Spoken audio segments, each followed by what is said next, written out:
here it is.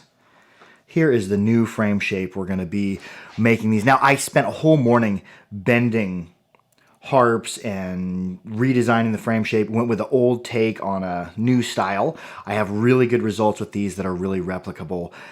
Doing away with the hollow bone. It's too finicky. I failed too many times to achieve perfect results. Here, now my son helped me bend this harp. This is the first run of this series. It's going to be called, and he named it as well. I asked him, well, what do you want to call it? And he was very adamant that this is the Jaw Harp Johnson. So this is Jaw Harp Johnson series. And I started off, first one I made, it's called the Butter Bass.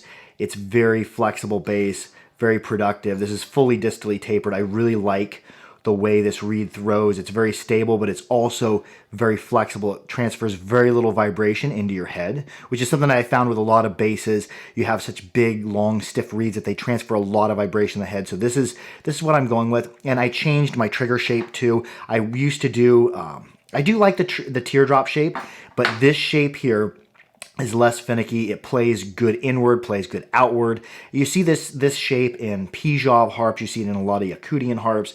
It's the perfectly round spiral, and I don't spiral it very far.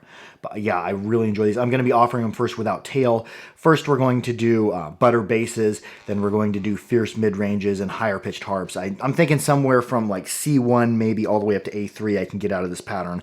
And there's going to be about 4 different variations of this style with different spring steels. But yeah, it's fully distally tapered. I've got more precision in grinding this reed than I ever have. I'm really excited about it. My compression with my 4-bend pattern, my compression, I've got it pretty close to perfect. Let's see if we can see this. Yeah, look at that. Look at how that meets. Little relief at the end. This is a very stable throwing harp. Look at where my frame shape meets when it compressed. Because when it's up against the teeth, and you're pushing, if you push harder and harder, you want it to compress evenly. So I'm really, really excited about these, and I'm gonna be making them, and they're gonna be fairly affordable compared to Russian harps, which was a difficult task undertaking because in Russia, the cost of living is about 8.3 times lower than the US. So I really had to do some thinking, and I'm really, really excited about this. But enough about looking at the harp. How does it sound?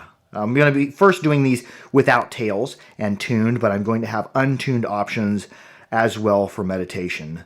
So I'm really excited about these. These are fully tempered as well. Let's get an ear on this. So here's what we got, and I'm super excited about them. I'm really digging the compression. I'm really liking the melodic bell ring of these, but let's just give this a listen. And this is the first of many harps. There's going to be the really flexible butter basses, flexible mid-ranges, stiffer mid-ranges, harps that are screaming loud to really buttery harps. So I'm super excited about this. And then we had to go back to the drawing board. You might see this, or a version of this design from earlier harps. The second design I came out with was very, very similar to this, albeit way less precise and not nearly as good sounding or playing. Learned a lot these past couple of years, and now's time to start making harps. But let's just, I'm just going to sit here and babble about the harp that I'm excited about. So let's just play it. Let's see where we're at.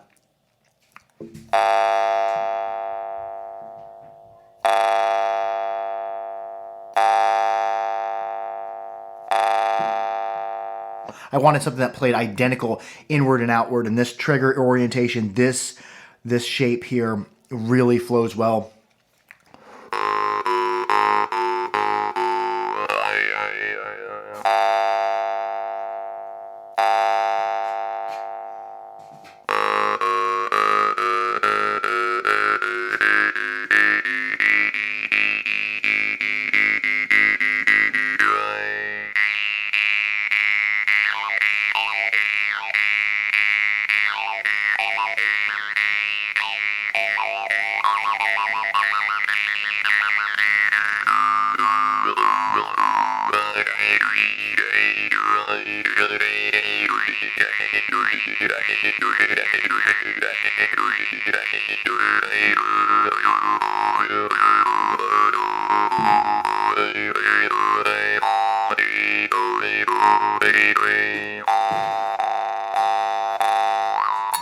Yeah, really dig this. And you hear Mittens, the new cat, in the background. This one I made as a commemoration of Mr. Pickles, who is no longer with us, but we're going to be making a hopefully a lot of these in the future. You're going to be seeing them on the harpery.com.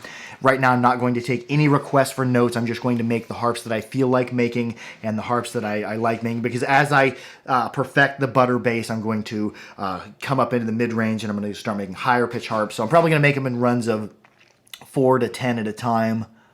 But yeah, I am super excited about this. Be sure to like, share, and subscribe for more harpery. Keep your harps clean, keep them dry, keep them oiled. And look out for in the future, in the next couple months, you're going to see a few of these, not a ton, but a few of these filter through the harpery under the category Bebb harps. I love y'all. Harp out.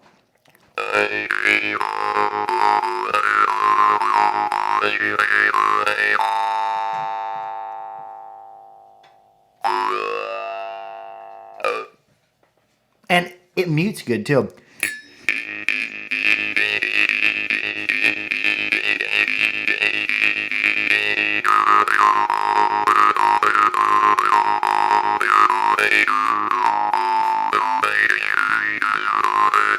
That was my goal for these, was to make a harp that you can really take through the paces and not be stiff, but be super playable with good quality sound and good sustain. Look at the sustain on this harp, not against my teachers.